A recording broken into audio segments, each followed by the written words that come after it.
morning, you would have seen that I came down to the Mara River, and in this exact spot, the river had risen a little bit, and the hippos seemed very happy indeed. Now, today, it has risen to a torrent, and it looks like the hippos are just merely trying to stay in one place, not get washed downstream. So a little bit of a different picture here, where it's gone from quite comfortable when it started at almost a trickle in the last few days. The Mara River was starting to look like it was almost going to dry up, and then we had some very good rains, and it started to flow nicely. The hippos were all very happy. It seemed they had lots more space, and now it's obvious that it's gone past that, and it's quite a strong current at the moment. So there's lots of bobbing up and down from the hippos, all facing up into the current as well, almost like the crocodiles do. And they're not doing it to try and catch any fish. They're just staying in one place with their head facing into the current, like the birds would do, facing into the wind. It just makes life a little bit easier.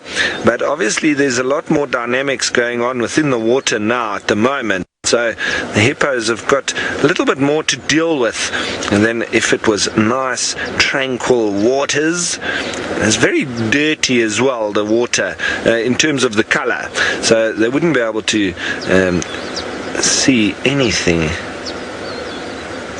But very interesting and nice to have the rain and be down now next to the water.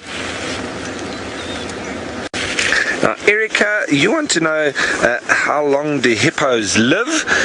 Erica, I would say that it's actually, I'm just looking at the longevity here in my little book. It says 40 years. I was going to say between 30 and 40, but yeah, so I wasn't too far off.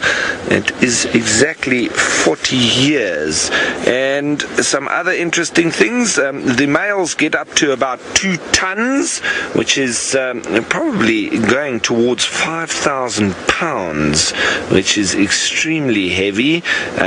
Hippos are not small animals at all. They normally have about one baby. There's not really many cases of more than one or twins, so there is the rare occurrence, but mostly just one, and they take just 8 months for their gestation. So just a couple of their vital facts there. But they are also one of Africa's largest killer of human beings, and that's not because of them wanting to eat people or being man-eaters. It's just because of them being very territorial and very protective over their pods and their safe areas in the water. So a lot of fishermen and people on boats do fall foul to hippos. They're not one of the big 5, but I definitely think they should be, because they're one of the most dangerous animals out there. And speaking of the big 5, let's head you on down south to South Africa and Scott with elephants drinking. Yes, it is certainly another one of the big ones, the elephant, and it seems like it's on its own, a young bull. He's just waltzed down to the opposite end of the dam to where we are sitting with a mating pair of lions. Well, an allegedly mating pair of lions. They don't seem to be too passionate with one another. And it'll be interesting to see if this elephant continues to make his way around the dam towards us, because if he does get wind of the lions, he could possibly chase them, which would be quite fun to watch. I love seeing the tables turned and lions having to make space for the herbivores.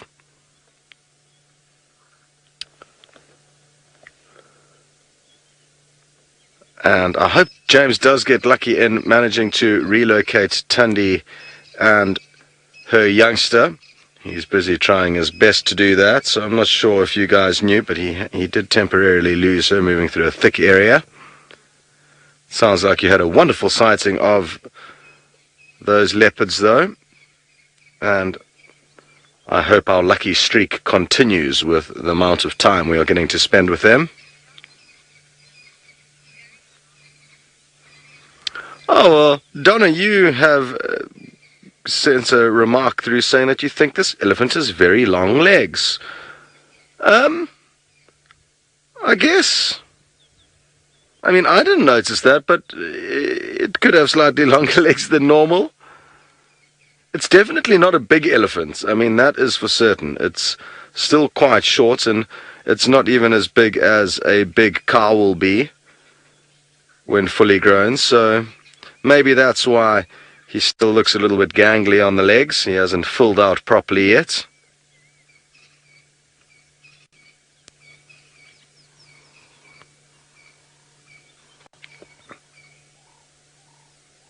I'm hoping that he is just a kind of a front runner of the rest of a herd, because he is quite on the young side to be moving alone. And if a whole herd comes trundling down to this waterhole, we will have a wonderful sighting. Let's show you what the lions are up to now, though. Not a whole bunch. And I'm actually astounded by the fact that their mating frequency is so low. And can't give you any kind of good reason as to why. Oh, there's Nene. He's got his head up. A beautiful, beautiful male. He's in great shape. Shame, Nana, you're not having the most successful honeymoon here, are you?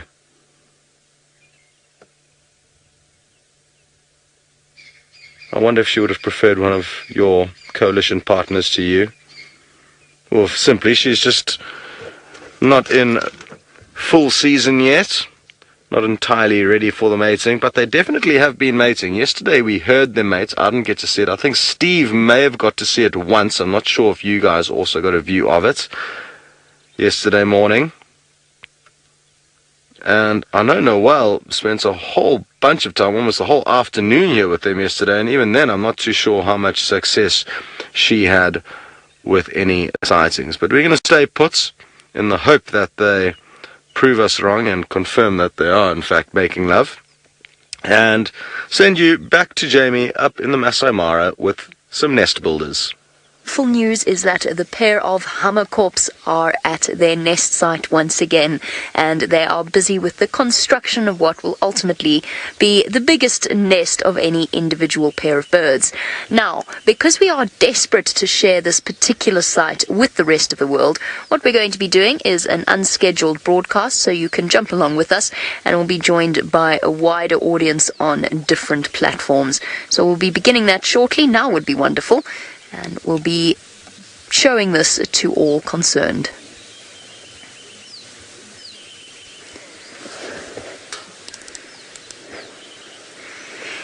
There are the most amazing things to be seen out here in the African wilderness, and certainly some of those are leopards and leopard cubs and elephants and lions and all sorts of things.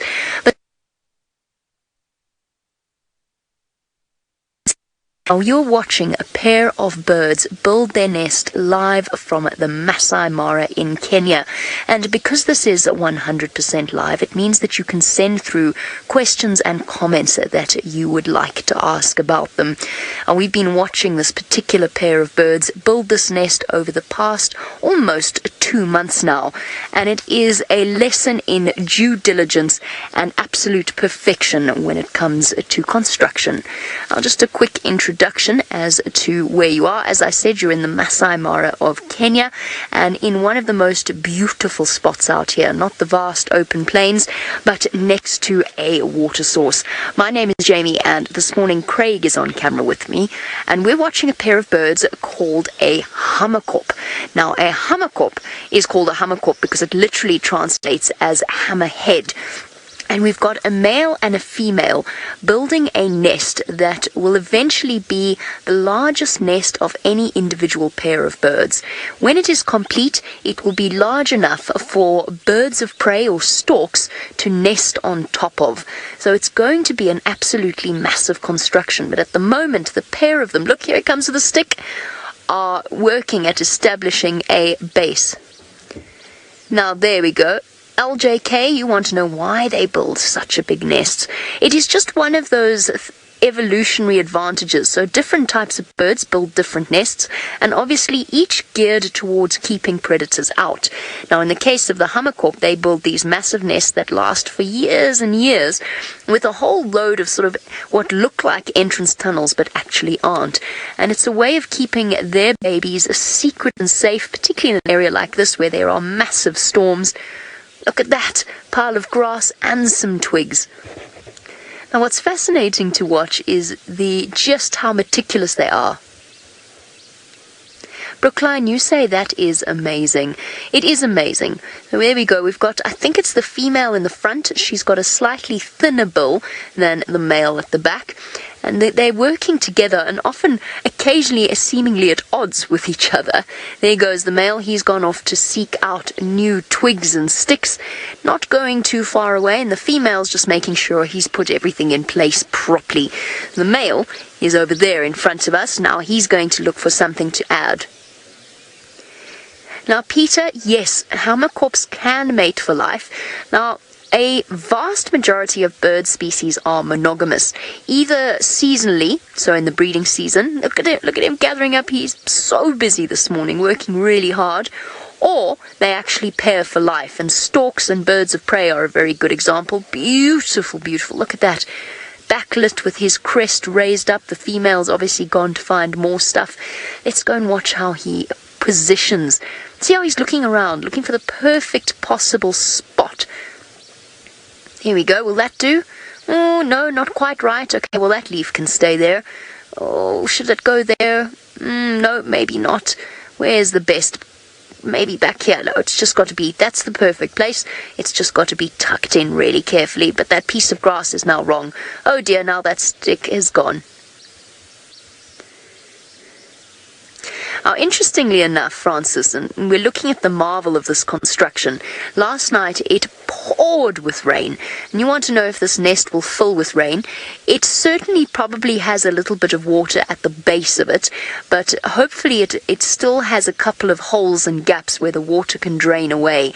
But for these birds, that's not too much of a disaster, because it's probably going to take them a few months to complete the construction and therefore to put a roof over it. Once they put a roof over it, then obviously it will be perfectly watertight. But for now, it doesn't matter if it gets a little bit damp inside. They're not yet ready to lay their eggs. I've been trying to work out how long it's going to take them, and at this rate, I think it'll probably take them close to 3 or 4 months, because they're actually not here every day. Here comes the female. She's bought plenty here. A couple of thin sticks, some very solid ones. Now, Kayleen, you want to know how many babies they will have at one time. Do you know, that's actually a very good question. Oh, off goes the male. He's going to go and collect some more stuff from here. Is it me, or is the female bringing back more in the way of sticks? Okay, I'm actually not sure exactly how many eggs they will lay. If I had to guess, I would say probably in the region of between around 2 to 6 would be what I would guess at. Do you know, you never really get to see hammerkorp chicks because, well, they're hidden in these massive structures. So you really don't get to see them until they're fledged and they've moved out. One last look as our male's going to fly in. One last look at our incredibly diligent pair of birds working together in a way that I think could be educational for all of us as they go about ensuring the future of their little ones. It's been an absolute joy to share this with all of you. I love watching these little things. It's not always just about the lions and the leopards and the elephants. Sometimes there's some amazing little things if you know where to look. So stay tuned. You can Google us on Safari Live if you would like to experience more of this live safari. Otherwise, I hope to see you again soon. It's been an absolute pleasure enjoying the company of the hammerkorps with you.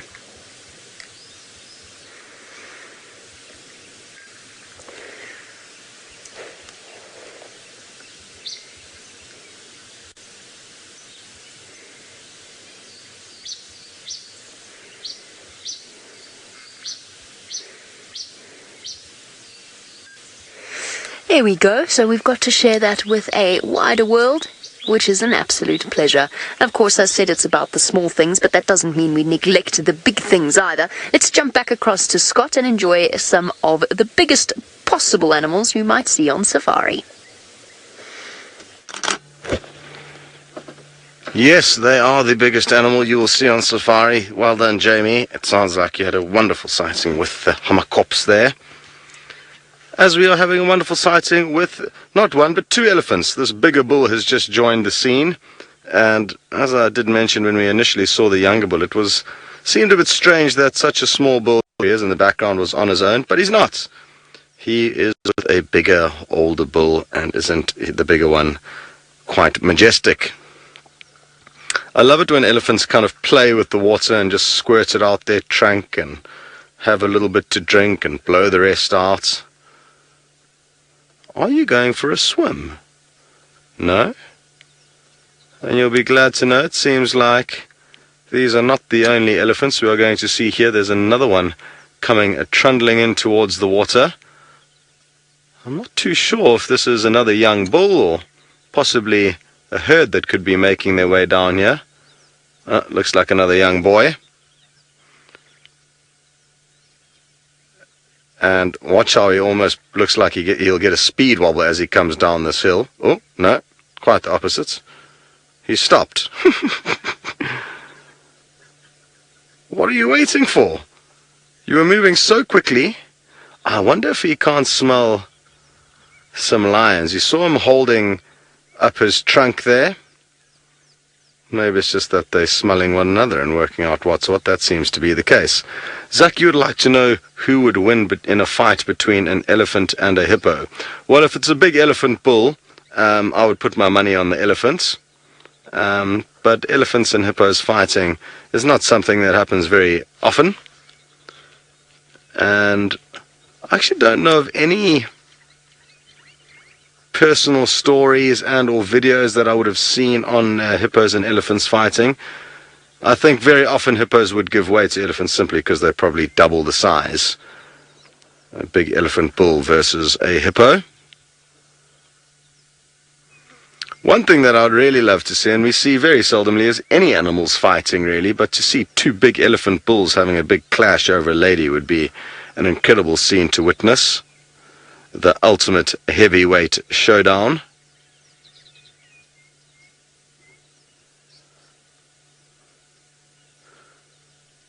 But the animals are far less likely to fight than we are as humans. They are more civilized than us with regards to fighting and can often sort out any disputes by either posturing or vocalizing. And it's only in quite unique scenarios that animals will come to blows with one another, be it the same species and or intraspecies.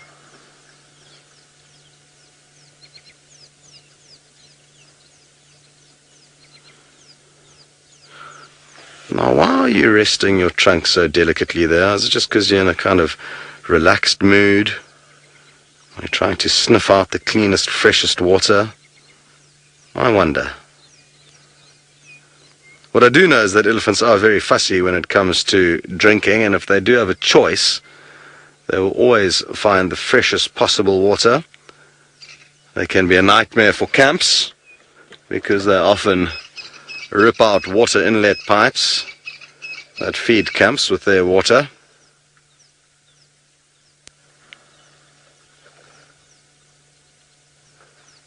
But you can't blame them for that.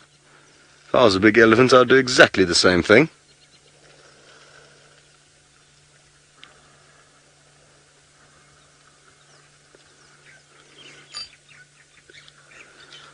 Lady Starfire, you'd like to know if there's any crocodilians in this pond.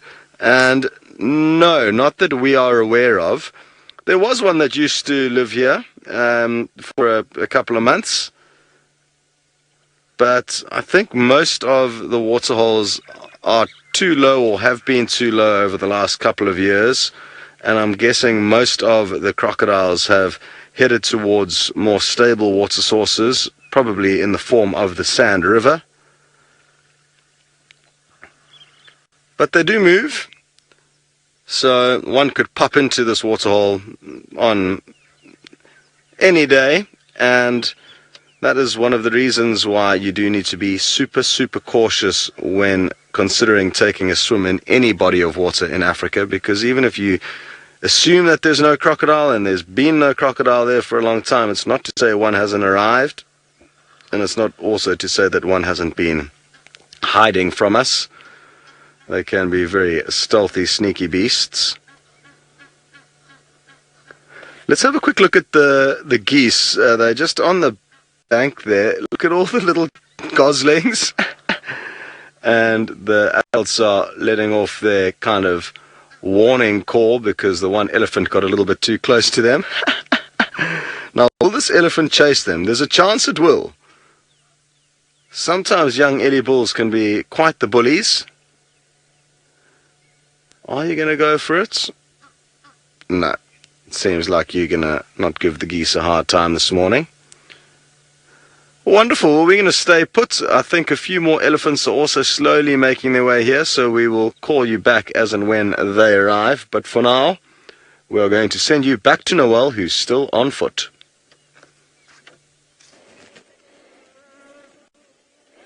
Cheers, Scott. I am still on foot, and it is a very humid day, and the clouds are building again, and we have termite action in the daylight, with them busy building the little tunnels that they make to be able to work throughout the day so the sun doesn't bother them. And one of the reasons why they're doing this is that rain is imminent.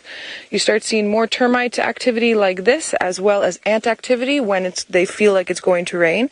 It's a good sign. And I'm just super excited to be able to show you, one, what these worker termites look like, and then two, we show you the evidence of them, but you don't actually get to see them building this. And our cameras are so amazing. I mean, Davi's got this thing right down there, and you're getting every little speck and movement. So they take little bits of soil, and then using sort of spit and moisture, they build these tunnels.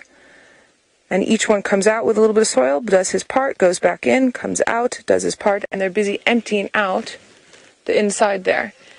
Now, one of the reasons why I say that this is because rain is imminent is that if there is a lot of loose soil that's down there and then it rains, it's then going to destroy the tunnels on the inside. So that's why they're busy bringing it out now and then making these casings and tunnels for the movement again. And again, normally the sun burns them, but you'll notice that the particular termites you're looking at have, instead of white around them, they've got a very large red head. So they're able to be out in the sunlight longer than some of the other parts of their... Kylie, you and I are reading each other's minds today. Kylie, you're wondering why they're that color. That helps protect them a little bit from damage from the sun. Absolutely fantastic. I love macro. I hope you all are enjoying this as much as I am. I'm actually trying to peek over Davi's shoulder to see a little bit of the... Really interesting question, Jaden. So, Jaden, we're going to go from where they're making this tunnel here, and I'm just going to move around, and Davi's going to come up, and I'm going to show you what the big house looks like. So, Jaden, I am 5'9", about 172, 173 centimeters, and this is me next to their home. And this is just the tip. The rest of it goes underneath here, and then building some tunnels out and around. So if the water table, Jaden, is about 2 meters down from here, the mound will go 2 meters down, so about 6 foot. If it's 25 meters down, the mound will go 25 meters down. So this is how big they build it. It's about this large every year, roundabout, depending on the rain, about the size of a European football or an American soccer ball. And so this is a couple hundred years old, this termite mound. And this is active. It doesn't look like it is, but it is active because you just saw them being active from the base here, moving around. Absolutely fantastic. I love it. Okay, we are in search of elephants. Herbie wants leopard tracks, which we haven't found yet. I want elephants. And Herbie and I have been having discussions on what's better, walking and finding the animal, or finding the tracks, following the tracks, and then finding the animal. I'm in the mood to walk and find elephants just up there. Herbie wants to find the leopard tracks, track them, and then find the leopard itself. So we'll see. We'll see what happens. This is a really large block that we're walking through now. And it's an area, I actually took Dobby in here the other day looking for leopard. It's an area that we don't get the vehicles in unless we've really had a sighting. So it's a nice place to walk through and investigate because there's huge marula trees. Very nice for a leopard. I mean, leopards could be in here making a kill and we might not find them for a while. And I've been finding lots of fruiting marulas, so hopefully we'll get some elephants that are busy trying to enjoy that high vitamin C, high sugar snack along the way.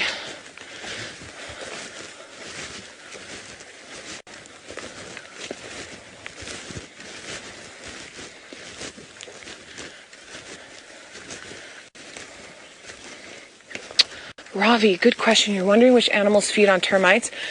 Ravi, those termites that you saw there, I've seen guinea fowl feeding on them. I've seen mongoose feeding on them. I've seen lilac-breasted rollers feed on them. Hornbills, slender mongoose, Wahlberg's eagles. Pretty much anything that needs protein. Humans can eat them very, very easily. Aardvarks and pangolins. There we go. Herbie, I want a pangolin, wherever you are. So this would be an aardvark burrow. It's old, but that would have been, this is part of a termite mound, and then they dig in, and sometimes they just dig in enough just to get food, and sometimes they make tunnels that go around, and then the termite mound that this is actually attached to is up here in front. So that tunnel would have, when it was still active, led up to this very large termite mound. Ooh, Jamie has one of my favorite birds. She has some ground hornbills that are up there in the Masai Mara, and they're busy going hoo too too too, hoo too too too. So let's head on up to her. We do have one of, well, I'm not sure whose favorite it was, but I think it's a favorite for all of us. I'm just going to be a little bit quiet for a second so you can hear. Let's see if we can hear them calling.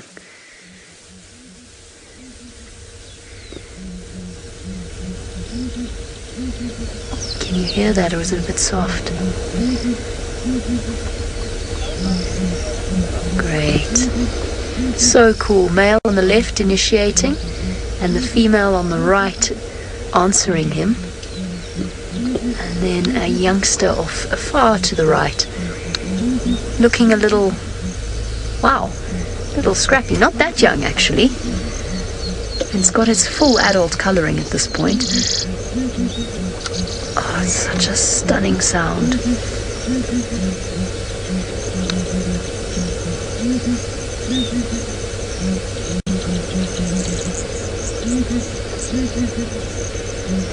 Of course, accompanied by the sound of a diesel engine.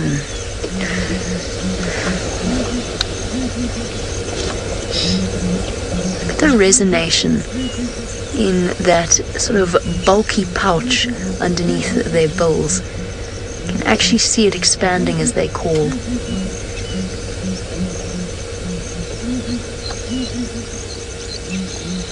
And now they've shifted. Females starting the call, males responding.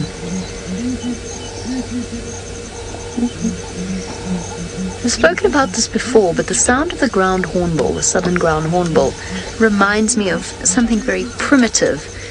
Now, Gizmo, you say it reminds you of an owl. I think it just sort of sounds, it sounds like some sort of ancient wind instrument, like a hollow, I don't quite know how to describe what I mean, like a shell being blown or something like that, or a horn. It's exactly what we jokingly called them kuduzelas. So kudu's horns, you can actually take the outside covering off and you can use it as an instrument. If a hole is cut into the top, you can blow down it and it makes this beautiful resonating sound. That, of course, is in theory the inspiration behind what is known as a vuvuzela, which became the bane of most people's existence at soccer or football matches. You would call it football matches. We call it soccer matches. But that's what the sound reminds me of. Not a vuvuzela, but one made from a kudu horn. I'm just going to move. I'm blocking the entire road for a change. It's my standard thing. Oh, sorry. I don't know if I gave you time to turn down the ambient mic there. I can't move. I can't get it in first. There we go. Sorry if you just got blasted by the sound of our engine. Just bear with me. Let these cars come past. Morning. Good on you. Pardon? No, nothing today. Okay. I'm going to sort of leave our birds, which of course have the full advantage of the skies. They're not the only creature out here with the advantage of the skies. Let's go and join James and a drone. Indeed, Sebastian is a creature of the skies. You can see the visual picture.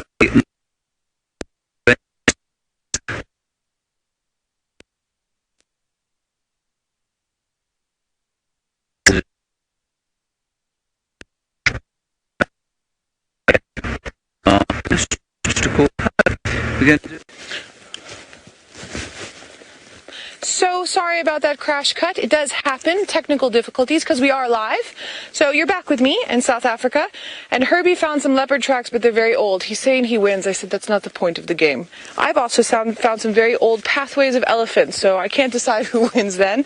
But you can actually see, so we've got dung here, pointing out with my stick, but then if you follow the line of my stick down, do you see how the grass is lighter in color and pushed down? That's a pathway of an elephant without actually seeing the physical tracks. And then if we come up, just here in front of me, there's a beautiful marula tree.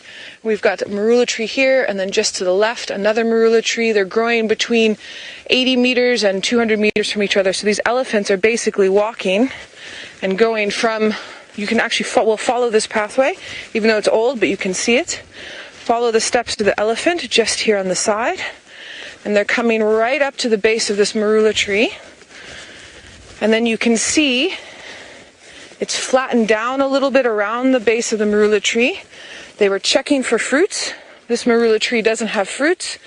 They didn't go to this marula tree. There's no pathway over there, okay? Really amazing. So no fruits there. So then they kept going. And you can see beautifully how this grass was pushed down. And then they're going to carry on. I can actually see the crown of another marula tree in front of me. Then this little pathway is joining up with a larger pathway. So during marula season, elephants are very difficult. They zigzag everywhere. So that's a pathway to marula trees. This pathway you're seeing here is a pathway that's going to be utilized more often, that is most likely heading towards water, because it's going to start getting thicker, wider. All right? But our elephants didn't really take this. What they did is they meandered through here. One came this way, but most of them meandered that way. And they diverged a little bit, spread out instead of being in one line, towards this larger marula tree that's over here. So when they're looking for these marula fruits and the trees are really fruiting, they move very quickly, and it can be very difficult to keep up with them in a vehicle, and especially on foot. So now I'm hoping to find something that's a little bit more fresh, and as I do that, James has a scrub hare he would like to show you from his vehicle. Yes, we do. Another scrub hare. Sorry about the drone issue there. We will go back to the skies after we've just paid brief tribute to the scrub hare. Found lots in the last few days. Anyway, there it is, sitting on the road, wondering what on earth's going on. Let us go back to the skies. And there we are, back in the skies. Now, somewhere in amongst that lot is Tundi and her little cub. And I will tell you, and I mean to the right-hand side of your picture somewhere, that's where we are sitting, obviously.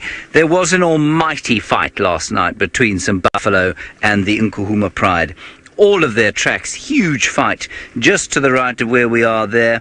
And those are the tracks that we managed to follow all the way out into Arathusa. So I suspect that there is a dead buffalo somewhere in Arathusa with a lot of lions sitting on top of it. They're having a very good Sunday breakfast, I suspect. You can see a lot of cloud in the sky. No rain expected today. So unfortunately, I think we're not going to say unfortunately. It's very nice to have the shade because it's been very hot of late. But I don't think we're going to have any precipitation. I think these clouds are, as I like to say quite often, like a politician. They are promising much and delivering very little. And you can see not nearly as green as you might expect it to be at this time of the year. So there was a lot of rain predicted for January, February and March. Well, we're 21 days into January now. I've had very little. So hopefully February and March will deliver some kind of rain. But the good news is apparently down in the Cape where they have 90 days left of water in Cape Town, everyone. That's 90 days. Imagine that. It would seem that there is going to be some rain soon, so hopefully they'll manage to gather that rain. Alrighty, let us drive slowly along. Now, Scarlett, while we look at the vast expanse of this area from the sky, you want to know how big the Kruger Park is. Well, the Kruger Park itself is about 2 million hectares or so. That is about 4.5 million acres. If you include the private reserves on the western edge, in which we are part of, it's 2.2 million hectares, or about 4.8 million acres.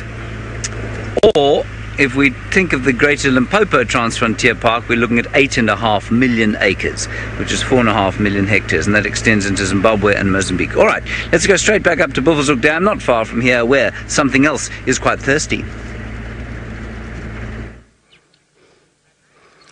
Yes, there are not one but two elephant herds that have converged on the Buffelshoek waterhole, and I'm certain that each herd that arrived here could definitely pick up the scent of lions, so they kind of stopped and analyzed things. Maybe they can tell with the incredibly powerful sense of smell that the track, or that the scent of the lions that they're smelling on that side of the waterhole is not very fresh, or I'm not too sure. I guess once they've established that there could be lions around, they just keep notes of that and continue with caution. And even though they are very big animals, there are quite a few youngsters in and amongst these herds. Oh, one's got a bit of a floppy ear there, the one on the right. And they will be cautious of the predators. The good thing is having all these elephants around, it's caused our lions to start looking a little bit more awake than they have been the entire morning. Morning, Amber Eyes. You've had a good sleep in this morning. I will be extremely surprised if we do not get to see these guys mating at some point before the end of the safari. So I'm hoping we do in fact get lucky. It was interesting to also see once one or two of the youngsters had kind of separated away from their mothers, Amber Eyes kind of locked onto them. And I wonder how often these lions have had an opportunistic go at elephants.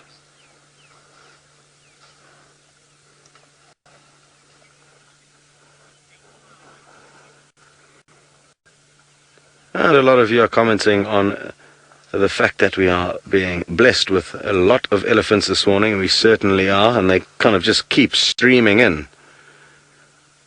So who knows, maybe a third herd will converge on the scene. Or who knows, maybe this is just one herd that temporarily splits up, hard to be certain.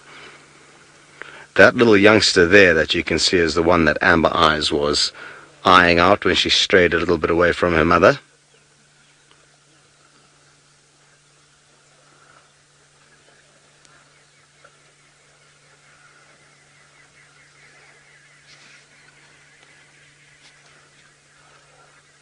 What a wonderful scene. I had this kind of sneaky suspicion that a leopard, ideally Mvula, a big old male, was going to come and grace us with his presence at the waterhole. Who knows, maybe he still will. I'm not sure when last he was seen. I haven't heard his name being called in over the radio waves for quite some time. But I really would love to see him before I head back up to the Masai Mara. My days down here in the Sabi sands are numbered. I go on at my next break on the middle of next month, and then straight up to Kenya thereafter. So I'm going to try and certainly make the most of the Sabi sands and all the wonderful leopard viewing we get over here. I'm hugely grateful that Tundi has that cute little furball cub at the moment, because for the 2 years that I spent with Safari Live initially, we had no little leopard cubs, and as soon as Kruger gave birth to Hosana and Shongile, I left for a 1-year sabbatical away from Safari Live. So I haven't had much time with leopard cubs, but really been loving having Tundi and her youngster. And hopefully if these two get a bit active, there'll be some lion cubs, or some more lion cubs, bumbling about in the next few months. Andy, you'd like to know if all the elephant herds get along with one another. Let's watch closely now, as Nena watches Amber Eyes very closely. Depending on what she does, we could be lucky and see some mating. Come on. Is she going to lead him to a spot and then present herself? I think we might get lucky. You can see lots of lucky tourists in the background there. What to do? Where are they going? Let me reposition quickly. Not that I think any mating is going to happen, but in case they do, we'd like to be in a good spot. Okay, we'll just turn around quickly because I want to be able to let VM have a good view of not only the lions but also the elephants, so that we have both of these options covered.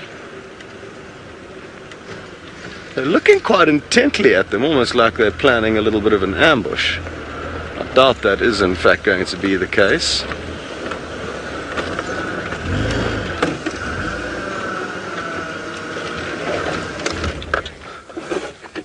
Okay, Guide Monkey, you'd like to know when will lions decide that the mating efforts are kind of over? And usually between 3 and 5 days is the average length of time that lions will mate for. But what's strange is that usually they kind of start off with a higher frequency than we've noticed here.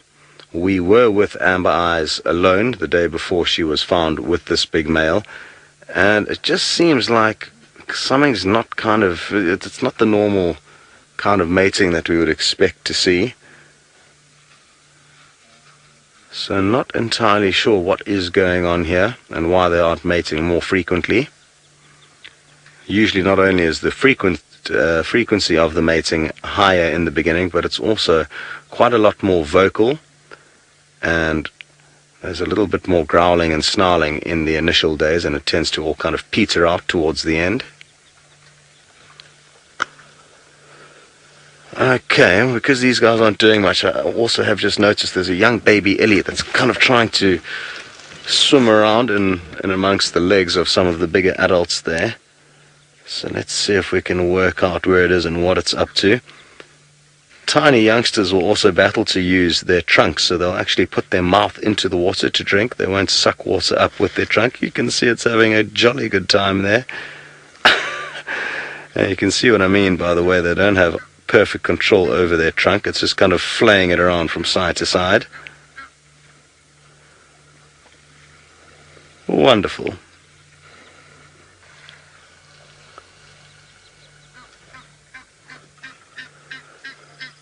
Okay, very good. Well, we are going to stay put here with this wonderful scene and send you up into the skies with James and the drone. Well, we're at the waterhole here, treehouse, at Vuyatela. There are some impalas, and the extent of the grazing sort of nature, I guess, the fairly dire state of some of the grazing here is very clear from the drone shot. Now, those were just some impala chasing each other around. It's nice and cool still, you see, so they'll be enjoying themselves. And really nice that they're not, I mean, I'm sure you can hear the buzz of the propellers, but really nice that the impala are not reacting to it at all, which is fantastic. As this drone is not, it's not a quiet thing. It's a substantial machine. Well, they're all having a wonderful little play around there. Some grey go-away birds telling it to go away. Quack, quack. But otherwise, all is at peace. Now, we did an extensive loop around where we thought Tundi might pop out.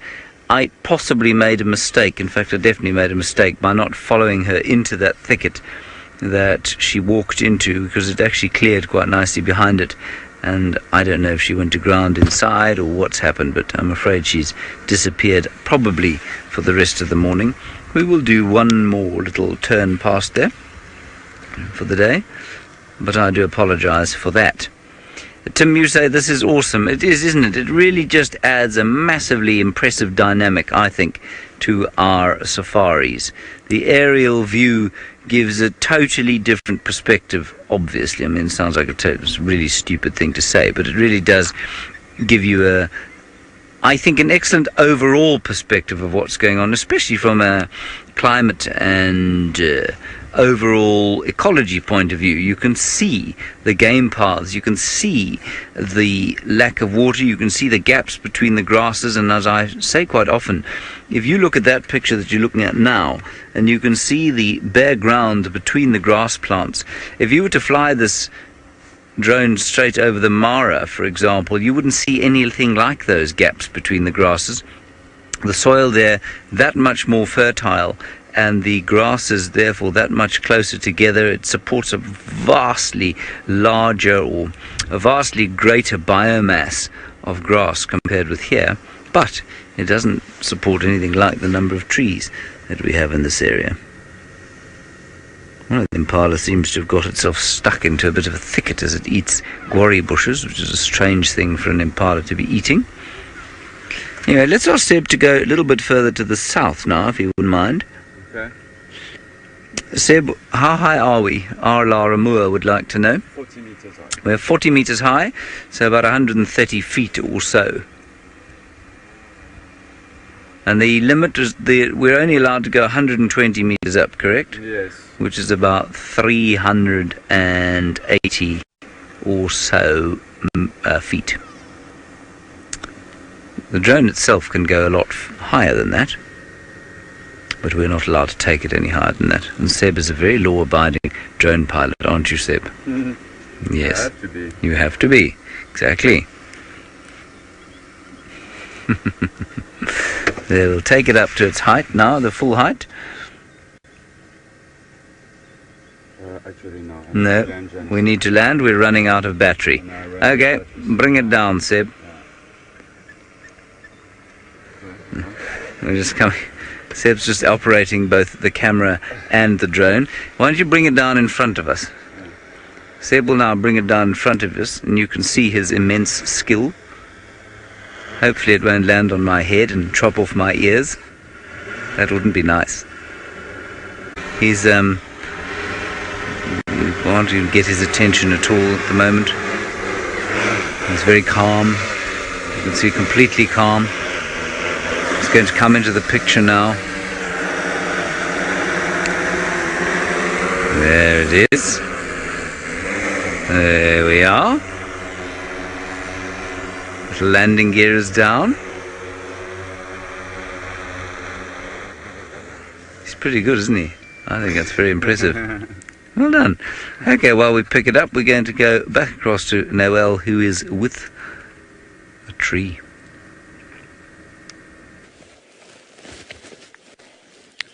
I am with a tree. I'm with a tree, another tree that I have not seen in a really, really, really long time. Now, the brown ivory we had earlier, we do see them. I see them maybe not daily, but weekly. This tree I have not seen in, maybe 2-3 years. It is a green cluster leaf. So we get silver cluster leaves, which we talk about a lot, but we don't really talk about green cluster leaves because it's not something in our area that you see often. I've worked in other areas where you see them a lot more. What's interesting is that in some of the other places where I've worked where you see them more is the silver cluster leaf and the green cluster leaf hybridize and make a little hybrid, I don't even think it has a name that I know of, little hybrid tree that has characteristics of both. But we've got a nice juxtaposition between this beautiful green cluster leaf with bark that is very similar to the silver. It's got lots of thick fissurine up the side. It is also termite resistant, similar to the silver cluster leaf. And then if we just go this way, just to the left, you see the silver cluster leaf here. Let me just walk over. Let me try not to get stuck in the little acacia trees that are here. See the difference in the color of the leaves there. This is why it's a silver cluster leaf and the other one is green. This is the one that I was chewing on the other day, and it's good for toothache and tummy problems, but it doesn't taste very nice. Now, as we've been walking out of the area where we were before, where we were doing the marula trees, we were on a crest, and now we're starting to come down. So you've got lots of marula trees up in here, and as we come down, we start seeing a huge amount of silver cluster leaves. That has to do with the way the water's moving and the gravity's moving. And then you're coming down more into the combretum areas, and then into the drainage systems, and getting a few more acacias. So that's a tiny little note on a soil canteen. And Ralph wants to say hello again up from the Mara, so we're going to head on over to him while we keep walking and seeing what we can find.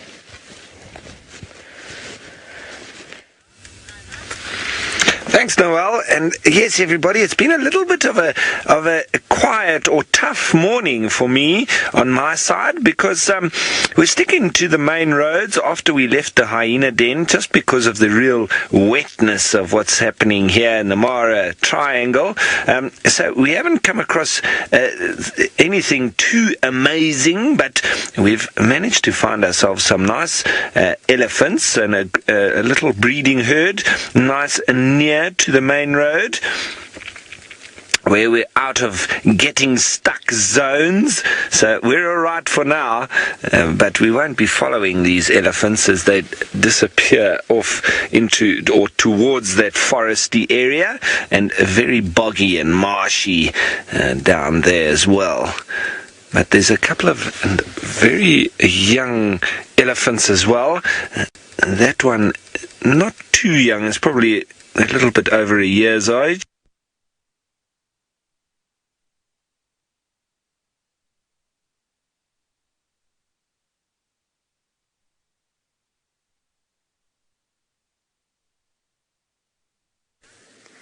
Sorry about that, everyone. Quickly, let's have a look at what she's carrying over there. What is that? Sorry about that. Rolf disappeared in mid-sentence, but that's okay. We're still here, and I'm desperate to know what that jackal was carrying. Oh, she's just disappeared further into the grass. What is that? Hey, girl. Or boy, I don't actually know which one this is. A jackal pair, possibly close to one of Taylor's den sites. And I'm really very, very curious to know exactly what that particular jackal had in its mouth. There goes the mate of the one that had something. Also, I think a little bit curious as to what this is all about. A lovely pair of black-backed jackals. We usually find them in pairs, or if they're at their den site, in pairs with pups. And unfortunately, grass is not doing us any favors here, is it? I'll try for another view. Let me try. Maybe I can get a bit further forward. Try and search for a view of our jackal. Let's go across to Spot in South Africa, who is having a truly elephant-filled morning. We certainly are. Look at all these elephants. It's another herd that's made its way down, and a very large one at that. And they are continuing along, at least the ones on the dam wall are continuing along, and I'm fairly certain these lions are going to have to make a run for it. The lions are just in front of us over there, and Nena, interestingly, was kind of trying to creep backwards and hide behind the tree. And there's just simply too many elephants here now for them to not actually get wind of these lions. And we're going to send you across to James quickly for a great view of a kingfisher. A hooded king, a grey-headed kingfisher. Really very nice shot. He's just eaten a grasshopper. And they're not common birds, these, although we do seem to get them on camera fairly regularly. All right, let's go back to the lions and the elephants. As you can see, the lions have decided to move off, and we'll leave them disappearing into the thickets. There's a big elephant cow that's just off on our right here. And look at that. She is not happy with those lions. And I'm not sure if she's seen them or if she can just smell them. You can see the way she's holding her trunk up that she certainly is picking up some kind of a scent. And the lions, as you can see, are not too perturbed.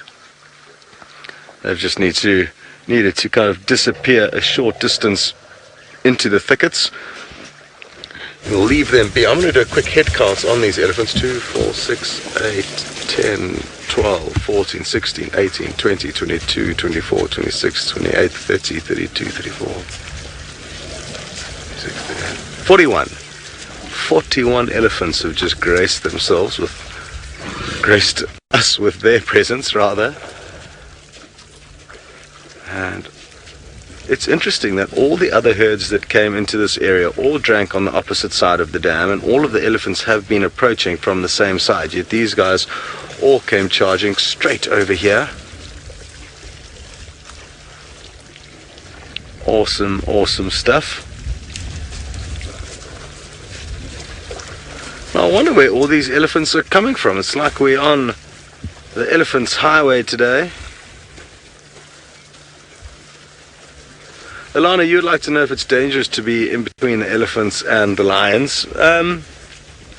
Not yet, at least, but I guess, yeah, there's some element of risk there, but I didn't think it was going to be a problem. And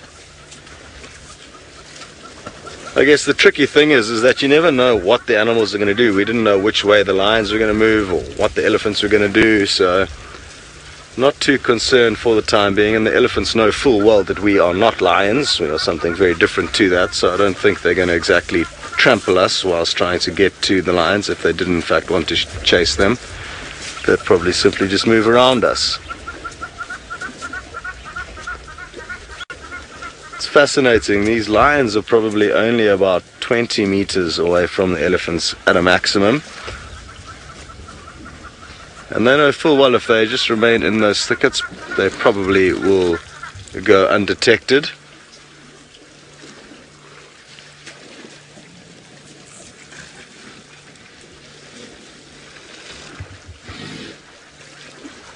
Becca, you'd like to know how much water can an elephant hold in its trunk? It obviously depends on the size of an elephant, but I've seen a big elephant bull suck up about 15 liters of water into its trunk in a few seconds and blow that all into its mouth. It was understandably a captive elephant drinking out of a bucket. So that's the only example that I've seen that I can work off. The trunk can stretch, so even though it may not look like you could have that much water in there, you can.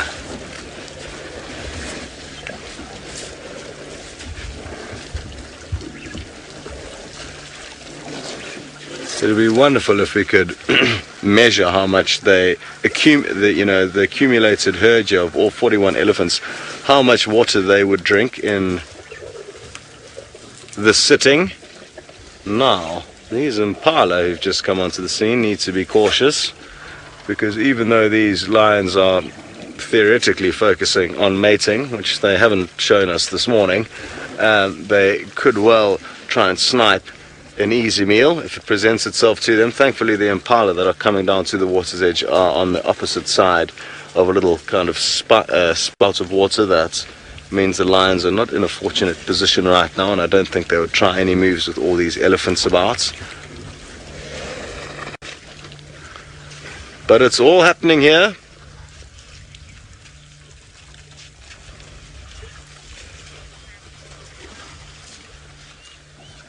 Madison, you'd like to know if I've seen an elephant with a hole in its ear. I'm guessing you're referring to the big bull that tried to make friends with us one day. He gently kind of lifted up the front of the vehicle using his tusks and then came up to say hello to us again a few minutes after that. And no, I haven't seen him. I'm not too sure where he is at the moment.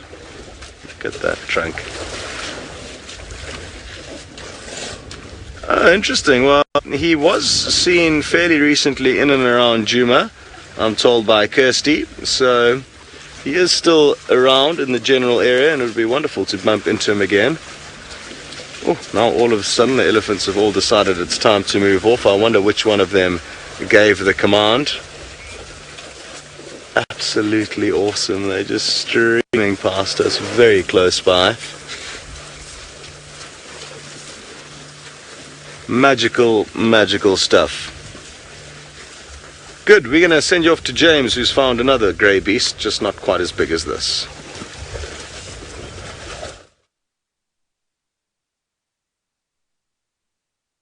To astound me how nervous the warthog of this area are. I don't know why it is. You know, these warthog, they will happily habituate to living in a camp. I mean, they'll become like pets. You know, there are a lot of camps around the South Africa where they kind of live on the grass, on the lawn. But here, they are terrified. And well, they might be terrified in this particular area. This is where Tundi and Cub disappeared. I've given up trying to find them, to be honest. There we go. And we'll probably head down quickly towards Twin Dams and see if Tumba isn't down there, maybe. Oh, Shadow and not Barbara. There's the two other leopards, in case you're a new viewer, everybody. Shadow is Tundi's sister, and she also has a cub, but that cub's now a year old. There we go. There's a young boar. So they are, just like all the young male animals out here, slightly more inquisitive than the rest. It's quite interesting that, you know, I mean, it just brings up, if you said to a sort of virulent feminist, and I don't mean, well, let's say virulent feminist here, if you said to them that, you know, young men are more inquisitive than young women, they'd tell you that you were imbued and socialized into gender rolling people. And yet out here it is very clear that young male animals have very different characteristics from young female ones, and one wonders if they too are socialized into it, or if it is just part of their genetics.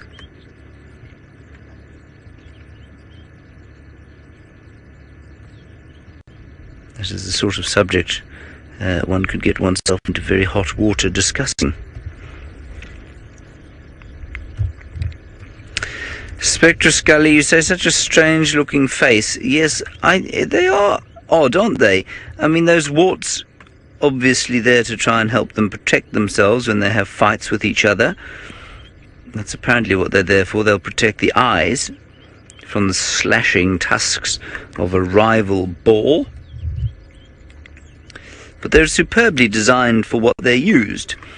And if we go back into that face, they've got a very hard disc on the end of the nose.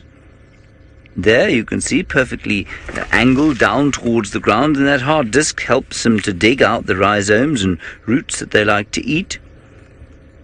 Oh, that's a wonderful shot. Thank you, Seb. It's just Sorry about that. Beautiful Sunday morning thing to see. Hopefully nobody is eating at the moment. Marvellous.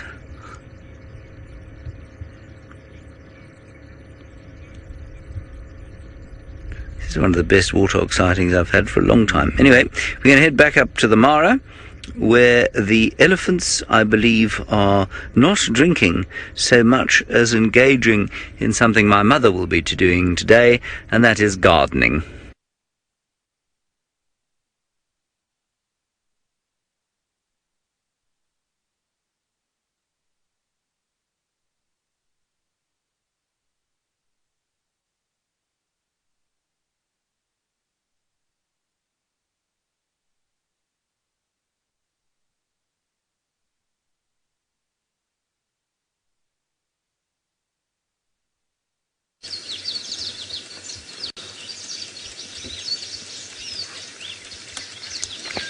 Sorry about that, everybody. Don't know what was happening there, but it seems like the tech guys are working hard, making things happen again. But how fascinating is dry soil? That youngster in the background, he looks like he's having a whale of a time. I should say an elephant one time, but he looks like he's having lots of fun. And he's pushing his tusks into the ground. He's being a little bit of a clown this morning, but really enjoying it, it seems. There we go, throwing a little bit of the last soil on the top of his head. He was the one that instigated it all, and the whole group just sort of hung around and enjoyed the little moment. They're also slipping and sliding, the elephants, quite much like us on the roads. And this was a lovely little group of elephants moving through the forest. Right, everyone, I'm going to head up towards the Chitwa.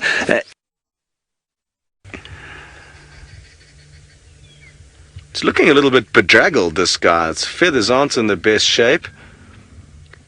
Very good. Well, no joy with the fish eagle calling again, nor the lions mating, so we're going to take you from the skies all the way back down to the crust of this planet Earth that we are standing upon, or at least Noel is standing upon.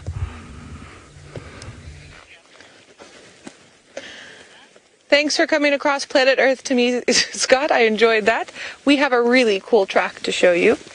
So what you're seeing here is a little bit of soil depression in the middle, and then these tiny little tracks on the outside. So basically it's this, and then like that.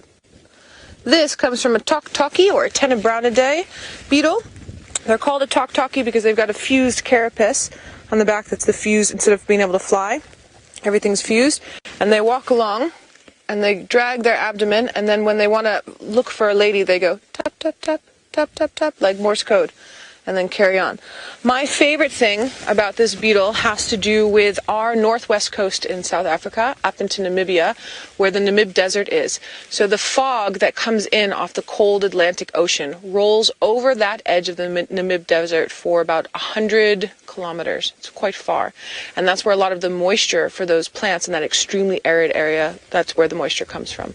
Now, the Tenebronidae beetles on that side, they also need moisture to function. So what they do, if the fog is rolling in from this way, they stand facing the fog, and the dew droplets catch on them, and that's how they get moisture. It's absolutely amazing how they manage to survive in an area like that. And the whole reason why that desert exists has to do with that cold climate coming in and hitting the very hot climate, and then sucking up that moisture. So that's your little facts for today. We're going to head back over to James Hendry, who I believe has a leopard that is wandering about. We have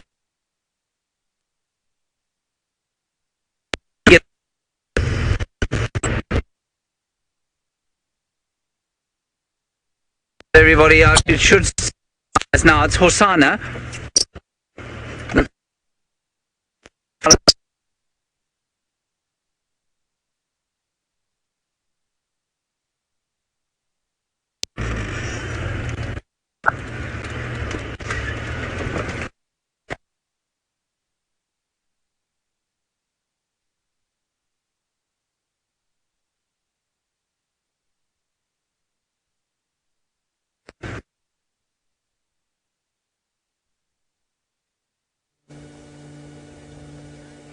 Ah, it's a great pity that James is in a poor signal area, because he has Hosana. I'm not too sure how much you saw or heard from him, but at least Hosana's around and safe and sound.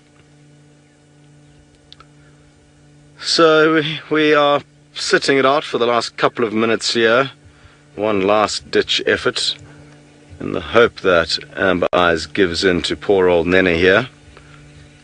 But it appears like she's just busy in giving herself some grooming. Who knows, maybe she wants to get dressed for the day before she undergoes any more mating sessions.